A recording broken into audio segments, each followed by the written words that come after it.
Hello, and welcome to the latest episode of The Invisible Men. My name is Ian Rowe. I'm a senior fellow at the American Enterprise Institute.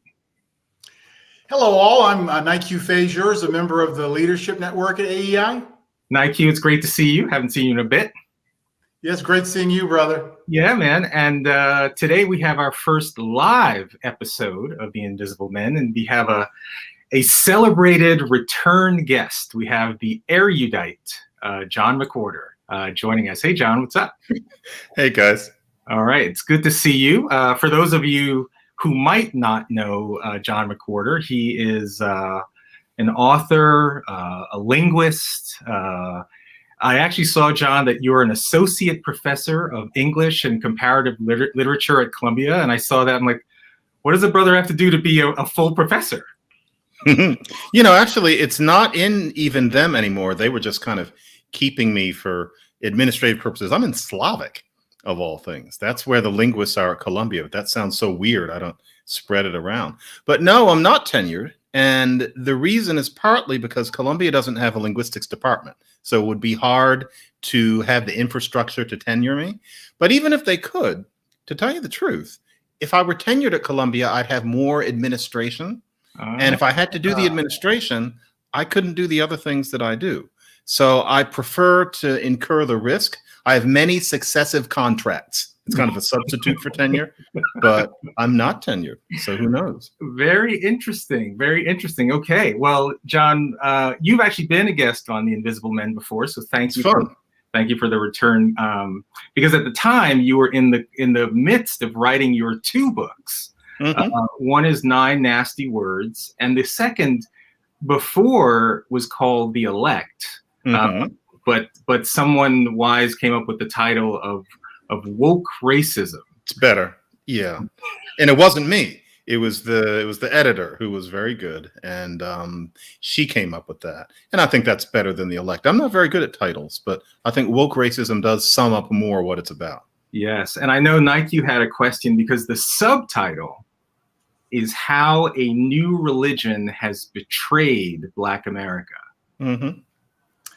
Yeah, well, John, I thoroughly enjoyed the book. I just want to say that for those that haven't yet purchased the book, one of the things that's exceptional is John makes an effort to really operationalize a lot of the points he makes in the book. He presents a roadmap with action steps for what each of us can do as Americans to make America a better place.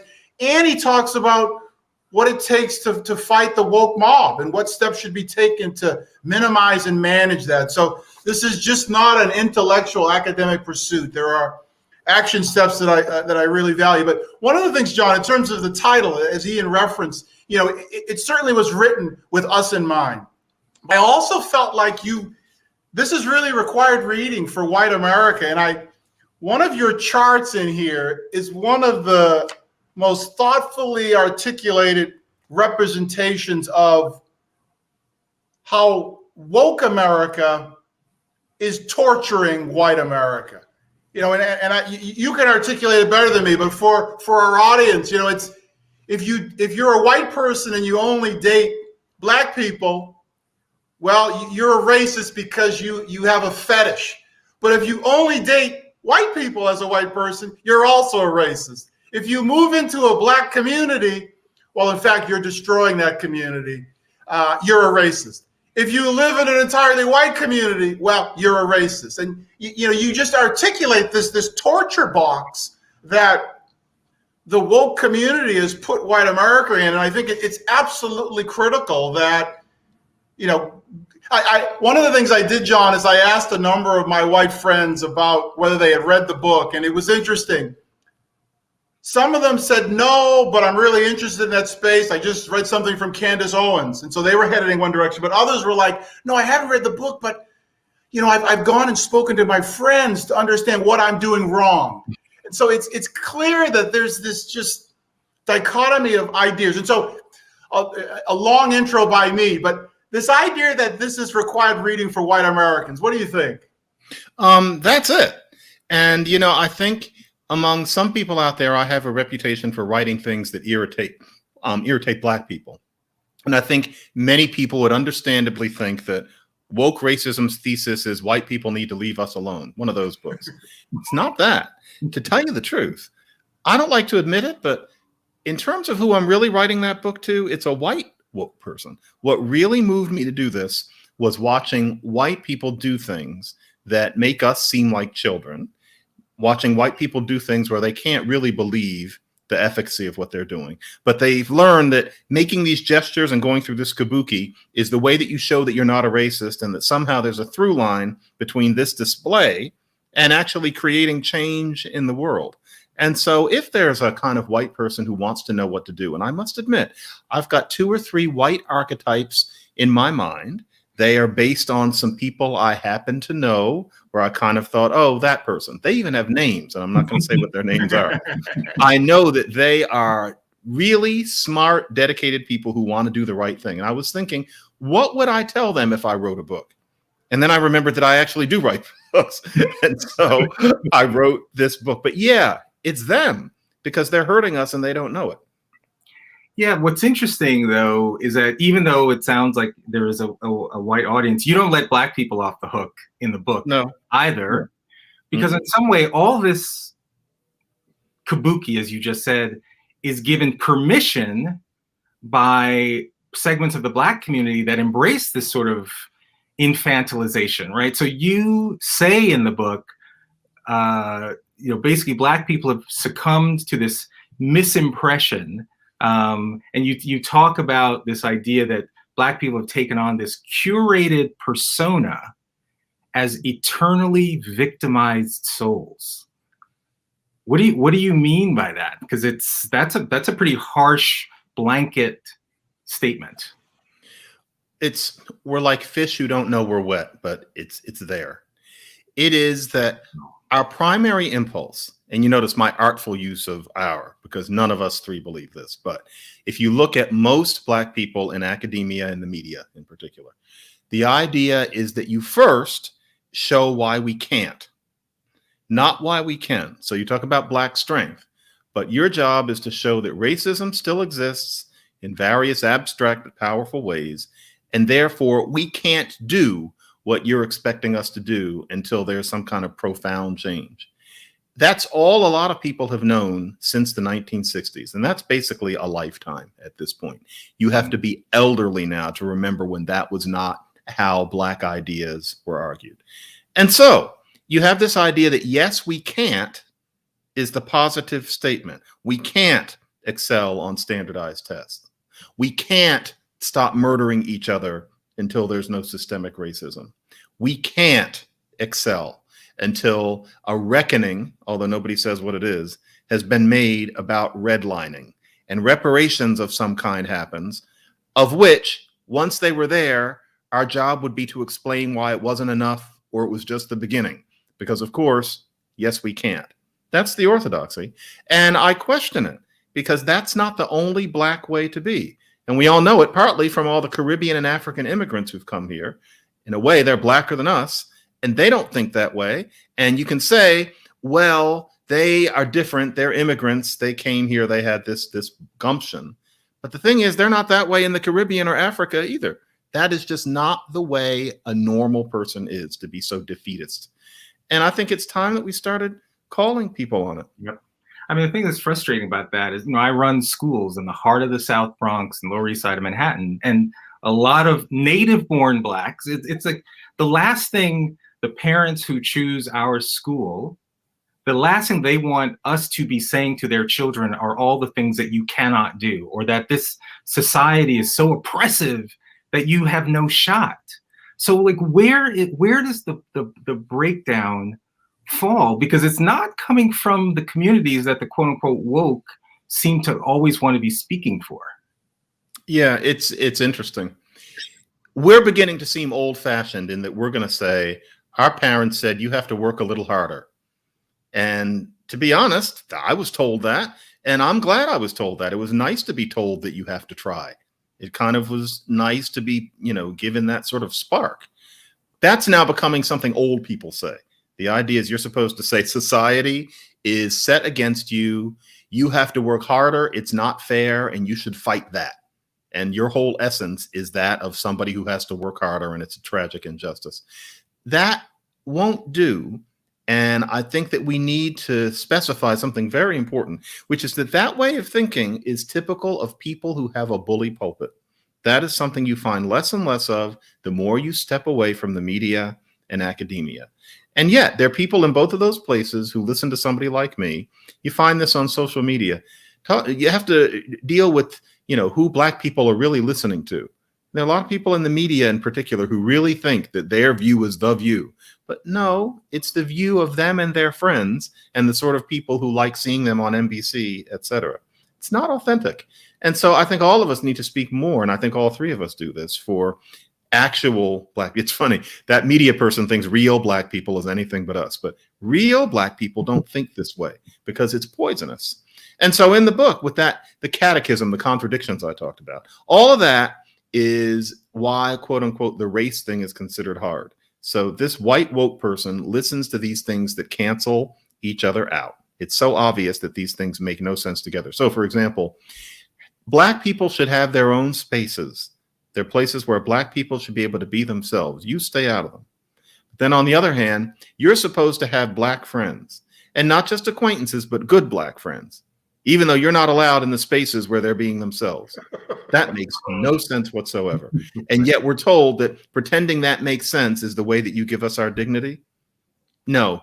And it dismays me to think that there are Black people who listen to those two things and figure that there's some happy medium and that it's white people's responsibility to find it, except nobody ever allows that they find it. And that's the real point. This is just, it's not constructive. And so I want to point us toward another way. John, a young man that my daughter plays tennis with, he got into Stanford last year. And of course, last year he was stuck at home because of COVID. And so we saw him probably about 4 months ago on the courts. And I asked him, hey, you excited to get to campus? He said, yes. And I'm going to be whatever the name was, in Kwanzaa House or Kojima House. But Stanford actually has like a Black house. Ujima. Ujima, thank you. Well, you're a Stanford PhD. And I had to say to him, and he probably was like, mind your business, old man. But I was like, I'll just tell you this, young man, probably my biggest regret from Harvard Business School is that I spent too much time around people that look like me. You don't go to these institutions to hang out with the brothers, though that's a nice thing to do on occasion. You go to meet people from Singapore and India and China and who have had completely different life experiences. And I was a little bit shocked that Stanford still has a thing like this. And I don't think it's for the good. No, it's, I'll say it 25 years later, because wherever this person is, if he's listening to me, it doesn't matter. But I remember meeting somebody like that when I taught at Berkeley. It was one of the most depressing experiences I've ever had with a student. It was in the late 90s. It was before I had any kind of public name. But there was a Black student. He came as a freshman, and he knew about me because I'd been in the news a little bit here and there, and he had read my first book, I think. And he wanted to meet me, and it turned out that what he was doing was he wanted to meet as many Black professors as he could. He was living in Berkeley's equivalent of Ujima. It was one floor of a particular dorm. And it was clear that he had inherited some of this from his parents, who were sort of West Coast Black nationalist types. He wanted to have a Black experience at Berkeley. He wasn't interested in meeting white people. He was going to have a Black experience with Black people doing Black things. And I interacted with him with a couple of non-Black students, and it was as if they were going to separate colleges. And I remember thinking, this guy thinks he's doing the right thing, but he's not going to get an education. He's going to go out into the world wary of white people, not laughing at their jokes. And he's probably not going to get as many jobs as that Black guy down the hall who is more open to white people. And he's going to say that it's because of racism. And he's going to know a lot of people like him who tell him that that's what it is. I thought, he's not having his mind expanded if all he does is major in African-American studies and hang out with Black people and talk about how it's a racist campus. And yet this guy, and he seemed like a perfectly nice person, but he was clearly set up to spend 4 years doing that, even as a freshman. And the university was not going to stop him in any way. I thought, no, this isn't an education. He should not be encouraged in this. I don't think Black studies programs are wrong in themselves, but I think they should be about Black studies and not just racism 101, which is what most of them really are. That's not an education. That's learning about yourself. Yep.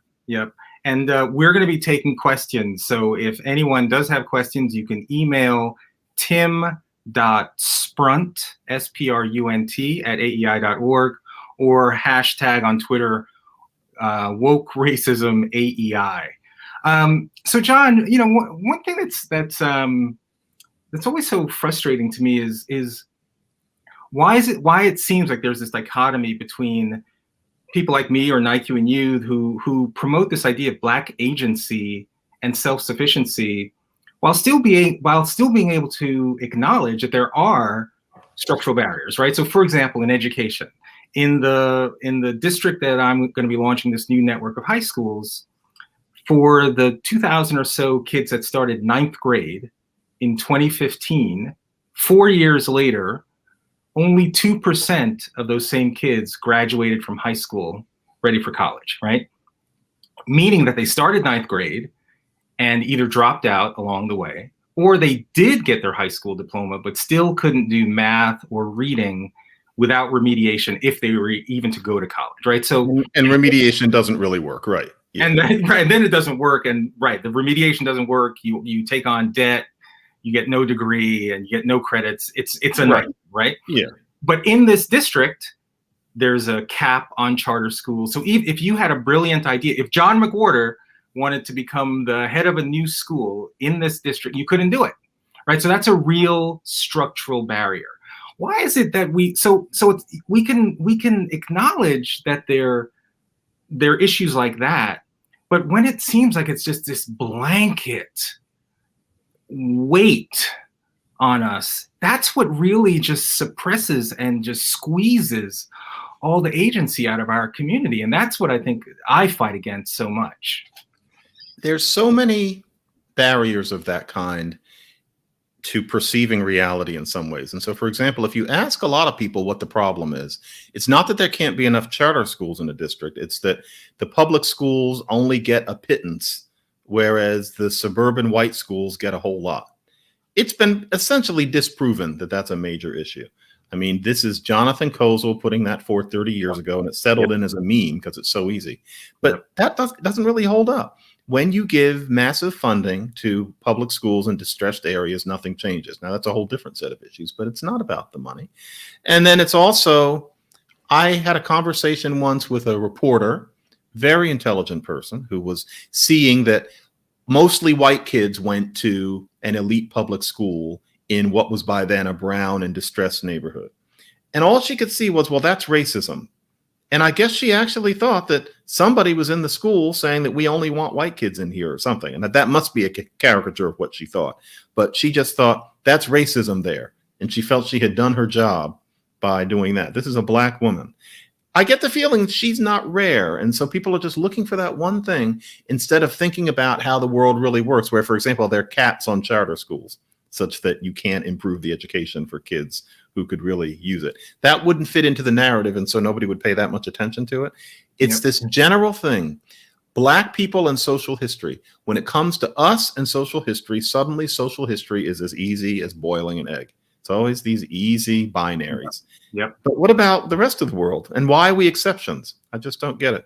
Yeah. And by the way, in New York City, there's now a Black mayor, Eric Adams, and a Black chancellor, David Banks, who are saying they want to scale excellence. So if we got to open charter schools to do that, we're going to do it. So it is not this monolithic view. And I also like the way Banks is into teaching phonics, teaching kids to read the right way. That's important. Very important. Extremely. Yeah, I'm looking at them. Yeah. Actually, just to call that out, that's one of John's planks. That's one of his key planks. There's only three. We'll get into that a little bit later. But I one other just call out, Ian, that John makes in the book is around sellouts.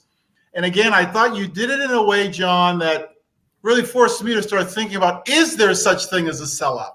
So why don't you, for the audience, just articulate a bit on this, the sellout concept, and does such an individual actually exist? Never met him. That's it. After a while, you've been in the business a while. I never met a person like that. I assume that they existed. And everybody likes thinking about that person who doesn't really believe what they're saying or only halfway believes it, but they know they can make money from white Republican organizations with speaking fees, and so they go out and do it. When I first started, Carol Simpson, who used to be a good newscaster / host / talking head at ABC. I'm now going to say who it was because we have to put a face on it, and I don't think she works anymore. Carol Simpson literally thought she had me in an interview, which ABC didn't use because they couldn't catch me, as she put it. But Carol Simpson said that she thought I was doing this, and she wasn't mean, but she thought I was doing this because pretty soon I could make $20,000 a pop making speeches to Republicans. She actually thought that that's why I wrote my first book on race. She actually thought that. And Carol Simpson is not an idiot, and Carol Simpson is not a zealot. But, as I've gone on, I haven't met that person. After a while, you've met everybody. I've met Clarence Thomas. I've met Ward Connerly. I've met Armstrong Williams. I'm not bragging. If you do this, you're going to wind up in a green room with one of those people eventually. And after a while, you know everybody. All of those people, Shelby Steele, Glenn Lowry, the late Walter Williams, they are perfectly sincere. Tom Sowell, every one of them. I've never met this sellout person, and I'm not surprised.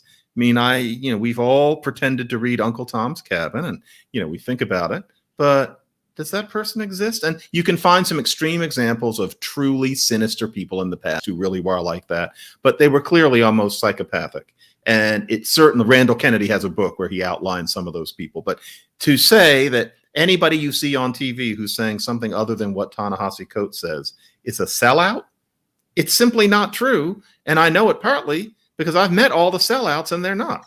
But it's not meant to be true. It's just meant to be a strategy to dismiss the thoughts of people that disagree, right? It's a denigration. It's right. You mean you don't think anybody really believes it? I would have to agree with you. Yeah. What kind of person would that be? Right. Yeah. Right. And the thing is, there are these leaders who are just bending over backwards. I mean, you write in the book about KIP, and a great network. I know the leadership there. I mean, they were pioneers for many of us who followed in their footsteps to try and run great schools, right? And they had a motto, and you write about this in the book: work hard, be nice. Like in 4 words, they encapsulated this idea that effort matters and character matters. And for a lot of people, that was very inspiring. And in fact, it was inspiring for a lot of kids who needed to be reminded of their own ability to control their environment, even if their circumstances were against them.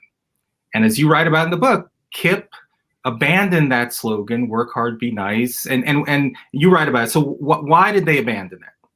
Well, they decided that didn't acknowledge that systemic racism exists. And, that's absolutely ridiculous. At no point was... Is it bad advice to say work hard?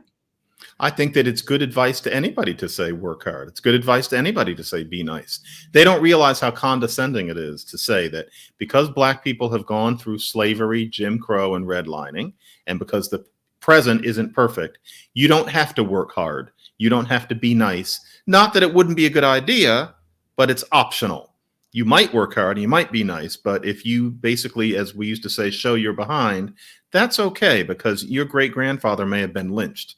That's got to stop. Yeah. And the woke version of KIP in this, they have no idea that it's an insult. And I can imagine the place that it comes from. I've known some of the leaders of KIP too, but that's just a slap in the face that you don't have to try as hard as other people because life isn't perfect. No, not even for descendants of African slaves. KIP has other problems that they need to be attending to. Not paying attention to the existence of systemic racism is not a problem that they need to attend to. They were doing that just fine. Do you know what they replaced that motto with? To be honest, I can imagine it would be something like "Have fun jamming." What was it? They replaced "Work hard, be nice" with "Together, a future without limits." Fuck them. Sorry, that's simply not good enough. What that means is a future with no systemic racism. Let's work toward it. No, they should go back to work hard, be nice. I want to go back to something else you said, John, about the $20,000 speeches that Carol thought you were pursuing. Oh, those. Yeah. Because I believe in your book you reference one of the disciples of the religion, making $25,000 to give a Zoom lecture. And one of the things I said to Ian before we came on, knowing your background, I actually exhaustively went through the opinion writers for the New York Times and their backgrounds.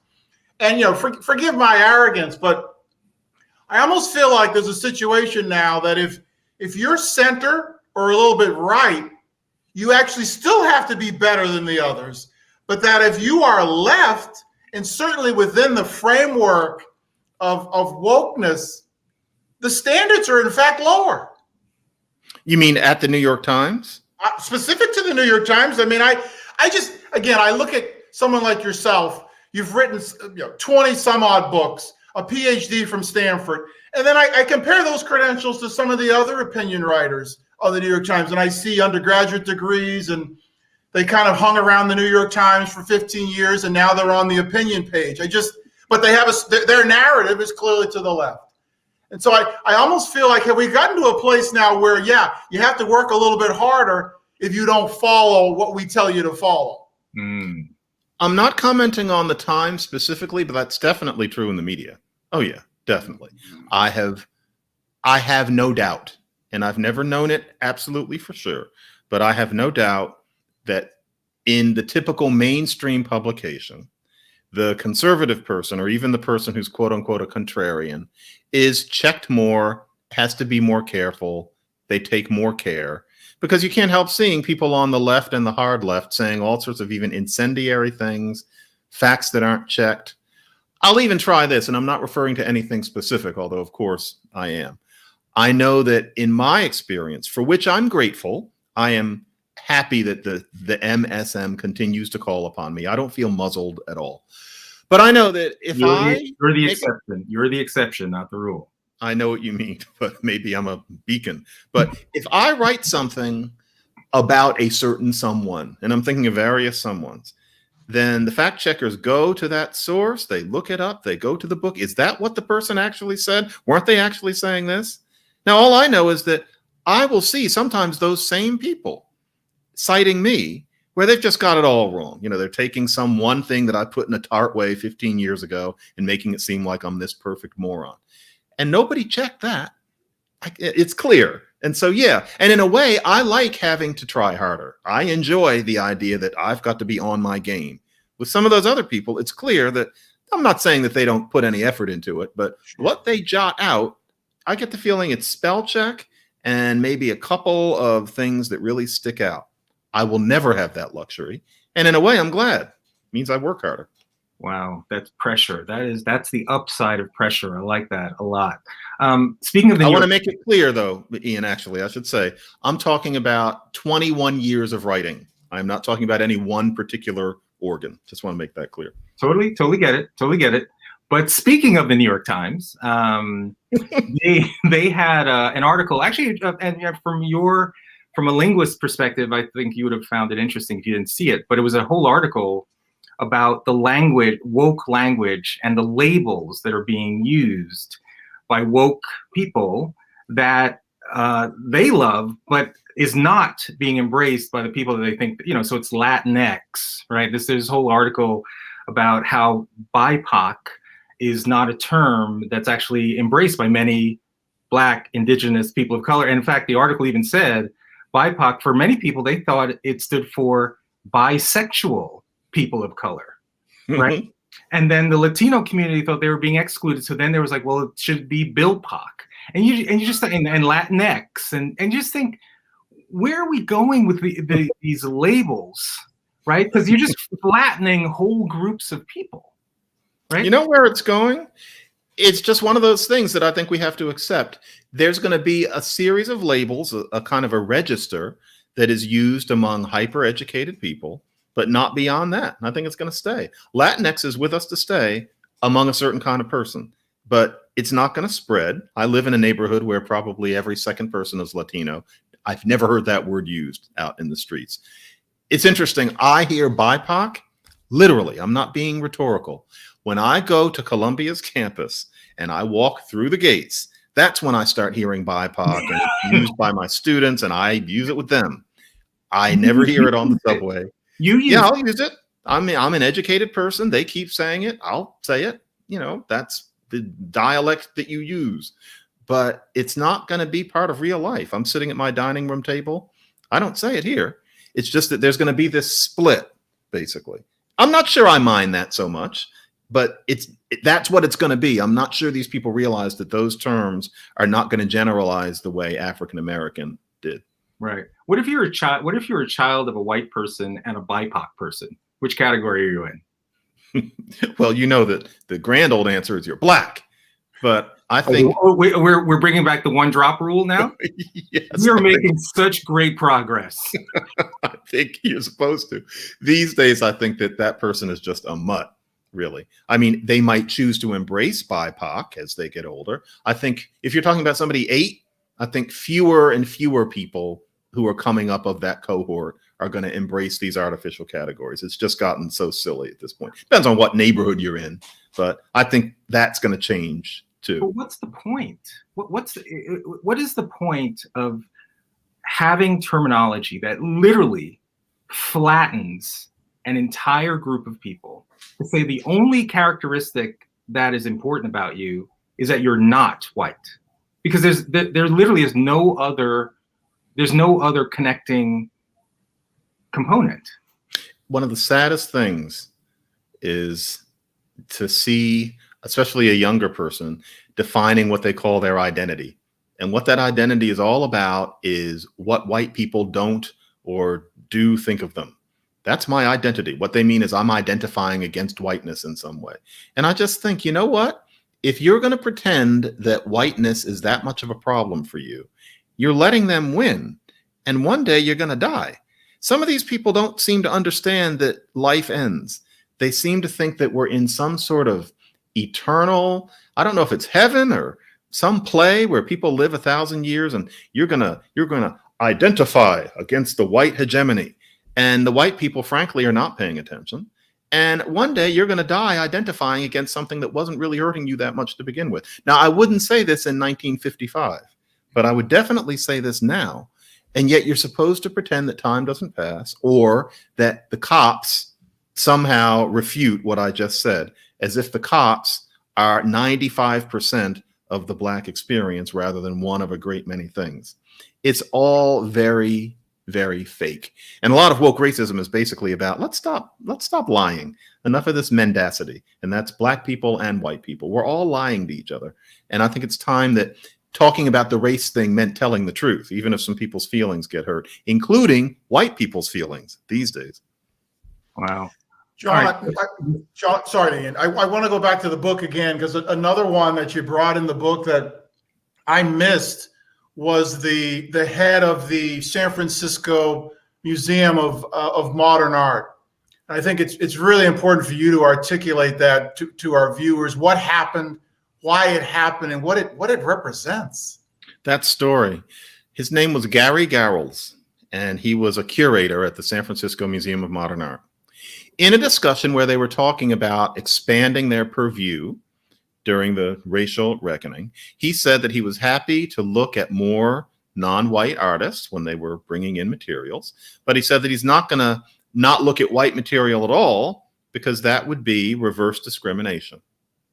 Based on his saying that, he lost his job. It was decided that it was wrong for him to even imply that there could be a such thing as reverse racism. And you know what? It's worse than in the book because of a mistake I made, which I'm going to openly admit.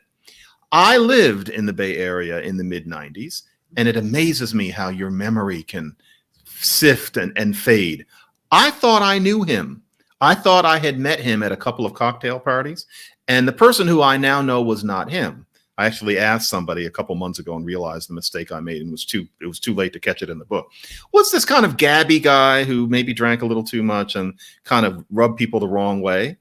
I thought that was Gary Garros. And so later in the book, I say he was not always the most buttoned up person, but he didn't deserve this. No, that guy that I met was somebody else. God knows what happened to him. Gary Garros is this reserved person who everybody in the industry adores. And yet that happened to him.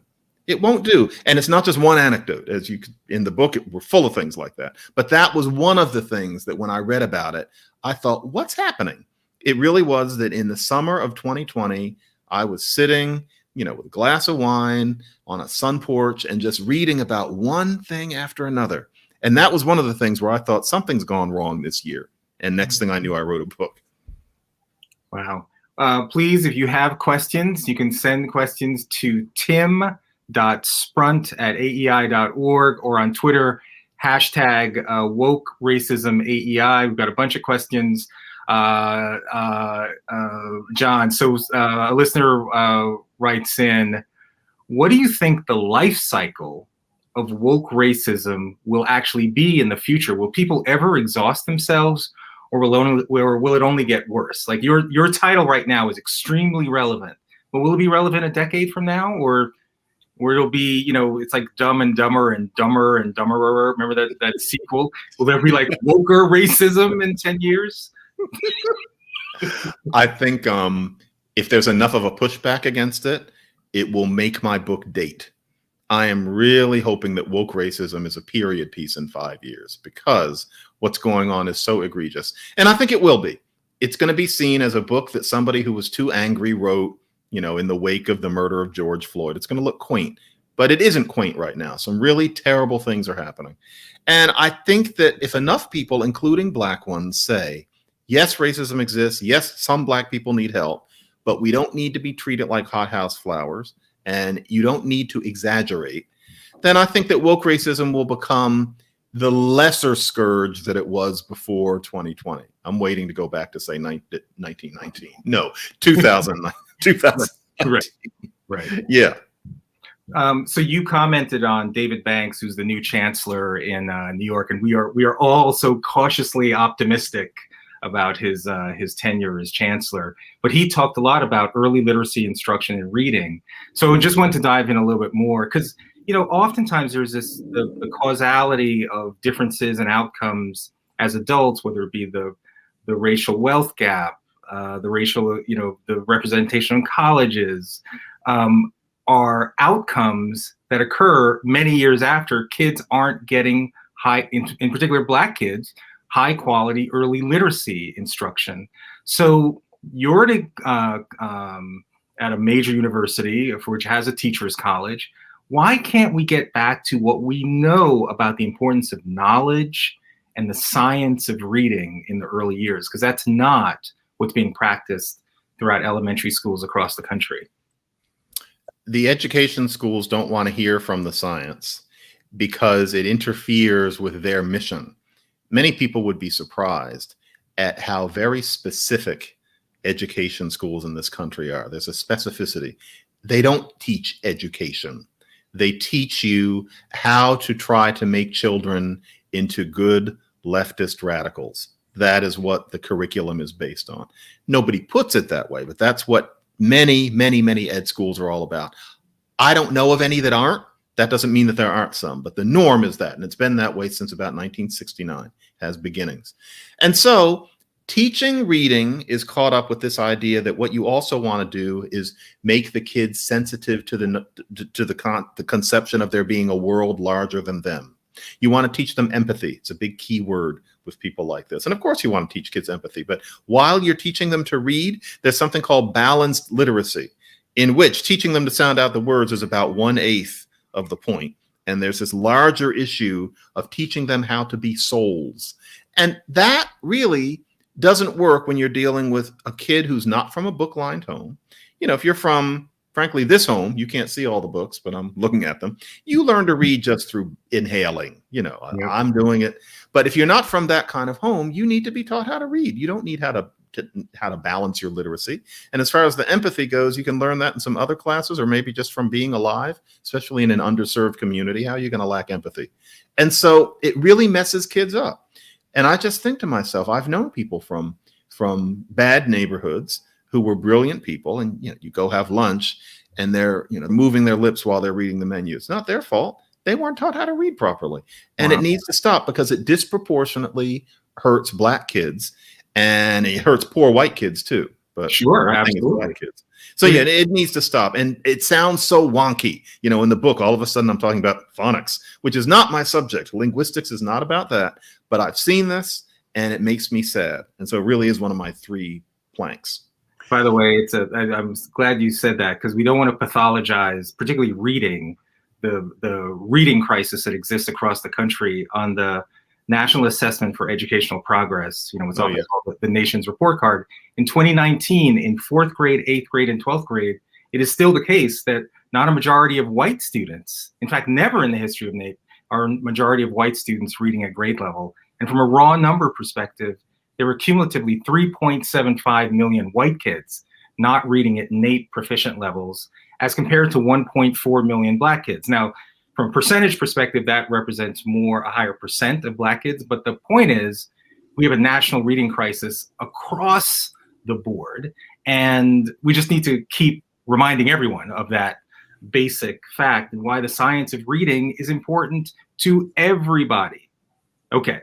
Before we go to another questioning, this is a good opportunity for John to reference his 3 planks, because one of them is related to exactly this. So John, if you could just give our viewers your 3 planks, which so powerful that you know, Ian and I come from the business world, and it's always about 3s, right? McKinsey teaches only give advice in 3s, and here's the professor also giving advice in 3s. So please. 3 is my magic number. I didn't know that was also in the business world, but yeah, it's phonics, and it's not the cops. That's not one of them. And it's not that I don't care about that, but I'm not sure what we can do about that very quickly. And so my idea is, let's do things that will make it so that Black people encounter the cops as little as possible. And that is 2 more things. One is eliminate the war on drugs. That is what brings cops into contact with Black men in particular. And if it's not necessarily selling drugs, it's things that are connected with it, such as theft, if you're doing that because of addiction, etc. We need to completely change how we deal with hard drugs in this country. Having a thriving Black market that you can make half of a living working within is poison for Black community. There should be no war on drugs. Then third, there should be hearty support for vocational education, because my dream is that the guys who go the wrong way through no fault of their own instead go learn how to be electricians or to fix heating and air conditioners, all sorts of things you can do, where we middle class people look at the plumber and say, look at all that money the plumber makes. How come the plumber isn't Black? Because frankly, the plumber could make that kind of money. And we need to have more of that. And, you know, all of this sounds very Booker T. Washington, but I can't help it. There would be one generation there. Those guys are in a position to, frankly, be present for their children's upbringing. And then next thing you know, next generation goes further. That would help. And so no war on drugs. Vocational education. Stop talking about how everybody should have the opportunity to go to college. They should, but too many people go to 4 years of college. That's been the case since World War II. And that's not about race. That's about just people. Why does everybody have to go pretend they like Shakespeare and live in a dorm? I don't see why everybody has to do that. And then there is the phonics. If you did those 3 things, I am quite sure, with my misplaced and underqualified confidence, I am quite sure that Black America would turn upside down in one generation, and then we could start having a really honest talk about race. So those are the 3 planks. Got it. I was curious, though. I think those are 3 very powerful. And again, as someone in education, I'm 100% with you. But I was curious that your 3 planks did not address fathers or family structure. So I'm curious if you felt that that's tried and true territory, that's already the proverbial beaten horse, or why did you choose not to address those? Because that'll fall out of the other things. So if there's no war on drugs, then you're not going to go to prison and leave your kids behind. You're going to be home. And any human being kind of wants to have something to do with their kids. A lot of the problem is that a lot of those guys are in prison. Vocational, if you feel like you can't support your kids, well, you probably can if you're an electrician. You probably can if you install cable. And so you're more likely to be there. I think you sense my cynicism in just calling for it. Ian, it seems to me that there's been that call for decades, and I'm not sure it ever seems to work. I know the think tank world. I was in it. Call on Black people to stress the family. Look, so I think you have to work around that and have it come out of other structures. But obviously that is an issue. Yeah. Yeah. The non-marital birth rate in the white community is the fastest rate of growth. Again, just not to pathologize these issues just to the Black community. An equal opportunity tsunami, as I like to say, unfortunately. A question from the audience. Is there a place for the individual in Black culture and consciousness today, or are we all just avatars of some larger faceless identity? I think there's room for it. Different people have different ways of dealing with it. I just hope that people understand that being an individual does not mean coming up with yet more ways of showing that society is racist. A lot of people think, well, the way I'm going to be unique is I'm going to have one more insight into how something can be seen as racist. You know, somebody says this language is racist. This TV show is racist in ways you never thought, even though everybody in it is Black. That's individual to a lot of people. No, be yourself. Stop thinking so much about what white people don't think of you, and be a human being. And then you can have a wider conversation about what Black culture is. It's interesting. Black culture apparently is that the cops don't like you. And so everybody's going to agree on that. But if you try to say anything else, you're told that you're stereotyping until you kind of wonder what Black culture is. One time I wrote something for The Root. I think it was sometime during the aughts. And I forget what the occasion was, but I said that there is a fondness for fried chicken in Black culture. I said that because I grew up in it, and there is. If you go to certain events, it's more likely to have fried chicken if it's a Black event than a white event. That doesn't mean white people don't like fried chicken. It is, and there are historical reasons for it. Boy, did the comment section light up about that. He's stereotyping. How dare you say fried chicken? And I didn't say it in some tacky way. I just mentioned it in passing. Well, if you can't have the fried chicken, and you can imagine 10 other things that I would mention, what is it? And I'm sorry, but I don't accept that the essence of Black culture is that the cops don't like me. That's not good enough. I'm going to die one day. You know, in our prior session, which was many months ago, John, Ian asked you the question, do you get tired of always talking about race? And I thought it was a wonderful conversation that we had about that. And then in the book, you really raised this issue again, and it really got me thinking, like, and specifically with my kids, you know, who are better than me. To be blunt, I don't want them just focused on Africa or Black. I don't want them to do that. And so even our conversation here today, you know, it is entirely about race. And so I think the question you raise in the book is like, other than yourself and Thomas Sowell, I think you make the point, what other Black intellectuals consistently talk about issues other than race? There need to be more. And I hope that I'm paving the way for that. And that's not to say that there are none, but the list is too short. And I really hope that people in that, you're the first person who's ever brought up that part. I don't want people to think that I'm bragging in that part, because I'm just me. But I was just saying, you know, I write some books about language where there isn't a Black person in it. And it's just because I'm a nerd. And how many other Black writers do you know who do that? There should be more. It's not that I'm the only one, but there should be more. And yeah, I hope that with my children's generation, it's like that. This is going to sound so noble. I feel like I'm concentrating so much on race when often, not now, of course, but often I'd rather be doing something else, so that with the next generation, they won't feel that way. I'd be kind of sad if one of my daughters decided to study racism, because to me, this is the meanest thing after what I said about Kip that I'm going to say during this session. But if all you study is racism, it's narrow. That's a very narrow topic. It's real, but don't you want to stretch out? Aren't you curious?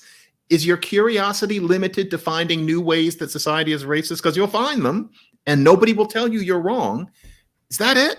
It's narrow. I really hope that neither of my daughters choose that. If they want to be historians, they can study Black history, but not racism in history. It's kind of been done.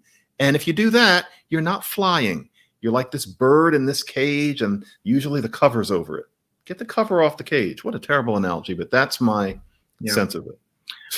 It often seems as well that even the way that information is reported, I know you and Glenn Lowry had a very interesting conversation a few weeks ago about how even the representation of data, like the use of medians, for example, like the racial wealth gap, you know, there are folks who will say, you know, the the average black family, has about $160,000 less wealth than the average white family, right? Or median.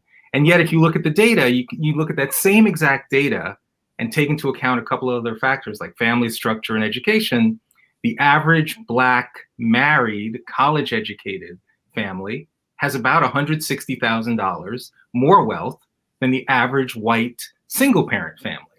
Right? So isn't the sort of constant obsession with race often fueled by even how we're presenting data and talking about these gaps through solely the prism of race? Yeah, I mean the fact on wealth, and it's funny, since that conversation with Glenn, I've been trying to educate myself on that. There's a huge wealth gap between rich white and black people. Once you go below that, things are not nearly what we're being told. And this is the thing. If people like us say this, there is a massive number of people with a big pulpit who don't want to hear it. For them, that's bad news. Now, we're fish that don't know they're wet. We're used to that sort of thing. But why wouldn't they rejoice? If you show that, you show, oh, it's not as bad as we thought. They're supposed to be happy. But no, they're angry that we say this. They can't imagine that it could be true. They assume that we want to make money from right-wing think tanks saying this. Right. They're unhappy to hear the good news. That's the problem. That's the sort of thing that you write a book like Woke Racism about, because that's not normal.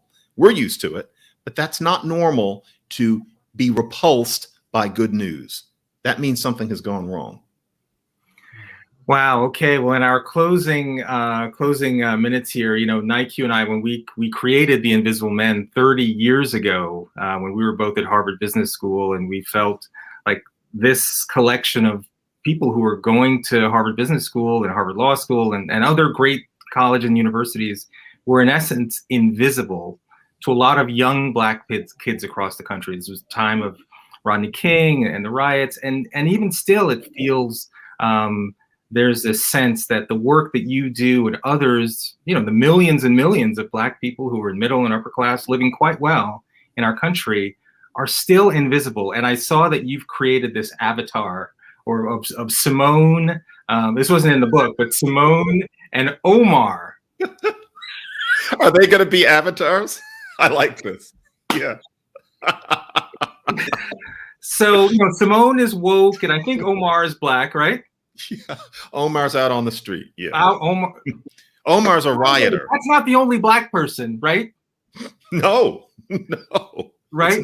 But we create an Omar who's out on the street. But what's your, as we wrap up and you're talking to young people now about this woke racism ideology and this narrative that is so dominant. As you said, yes, we can't. Help Omar, help Simone, help Darryl, the 16-year-old black kid that we created many years ago. No. I know him. It's a real thing. I run schools, and I feel like I've got to first beat back the narrative before I can get just to the core of what it means to fulfill your potential. Yeah. With it said that Glenn and I create these.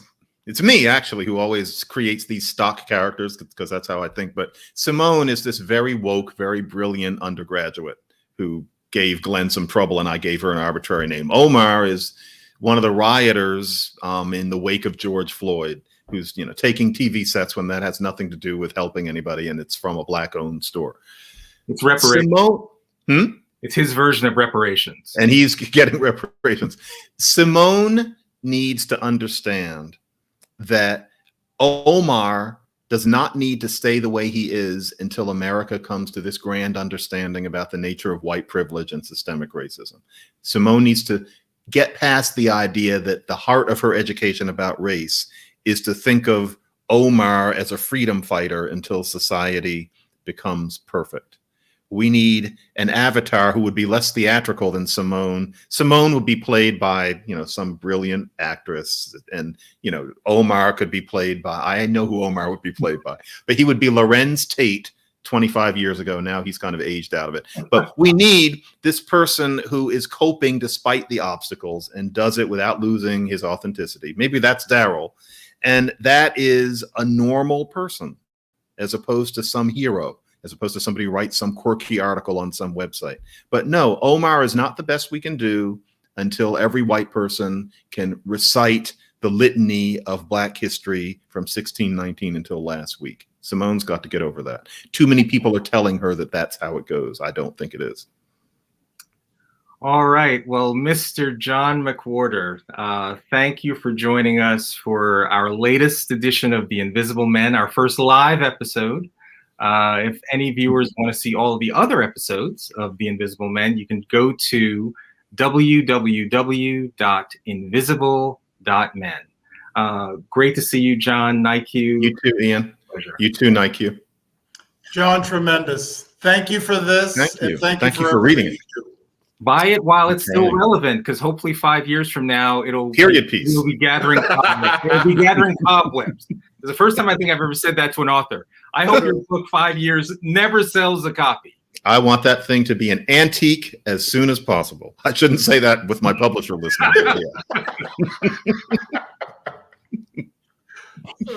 Thank you, John. Thank you, guys. All right.